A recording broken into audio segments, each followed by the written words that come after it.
আগে এই জাতীয় কোম্পানিতে চাকরি করেছেন? জি, এর আগে দুটো কোম্পানিতে চাকরি করেছি। ছাড়লেন কেন? নাকি ছাড়িয়ে দিয়েছে? কোনো উল্টোপাল্টা, মানে টাকা পয়সা নড়চড়?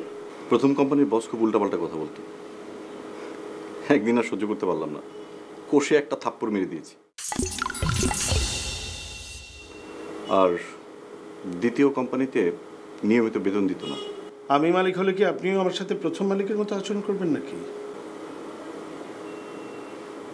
মাকে তুলে গালিগালাজ করলে আমার সহ্য হয় না স্যার। ওই একটা ব্যাপারে অবশ্য কোনো কিছুই সহ্য করা উচিত না। আমিও কিন্তু একটা ব্যাপারে একেবারেই সহ্য করতে পারি না, কোনো স্টাফ যদি মিথ্যা কথা বলে অথবা চুরি করে। নেসার ভাই আপনার কথা আমাকে বলেছে, ভালো মানুষ না হলে নেসার ভাই রেকমেন্ড করেন না। আপনি চাইলে আজই জয়েন করতে পারেন। থ্যাংক ইউ স্যার, আপনাকে আমার অনেক পছন্দ হয়েছে। পছন্দ হয়েছে মানে? বস হিসেবে আপনার এখানে চাকরি করতে পারলে খুব ভালো লাগতো, কিন্তু ছোট্ট একটা প্রবলেম এখানে এসে হয়েছে, তাই হয়তো চাকরিটা করা হবে না। চাকরি করবেন না?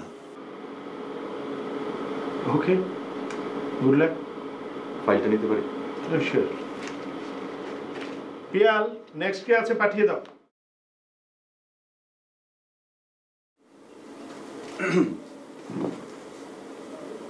চাকরিটা আপনার হয়ে গেছে তাই না? না, হয়নি, হবে বলে মনে হচ্ছে না। এরকম কেন মনে হলো? কারণ একটা প্রশ্নের উত্তর আমি দিতে পারিনি। কি বলেন? এত কঠিন কঠিন প্রশ্ন করছে? কি কি জিজ্ঞেস করেছে? না না, এত অস্থির হবেন না, আপনি ভেতরে যান, আমার মনে হচ্ছে চাকরিটা আপনি পেয়ে যাবেন। ও, আমি যাই, আসি। সাহেব, চাকরি হয়নি বলে মন খারাপ করবেন না।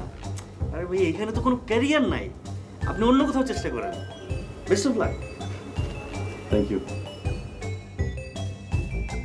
চাকরিটা তোমার ভাগ্যে ছিল তাই তুমি পেয়ে গেছো। আসলে চাকরিটা করার কথা ছিল ওই ছেলেটার, কিন্তু কেন যে করতে রাজি হলো না ঠিক বুঝলাম না।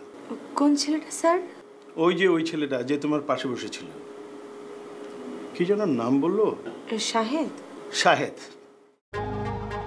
এনিওয়ে, ঠিক মতো কাজ করো, তবে একটি কথা মনে রেখো, চাকরিটা আপাতত তোমাকে 3 মাসের জন্য দিলাম, ঠিক আছে?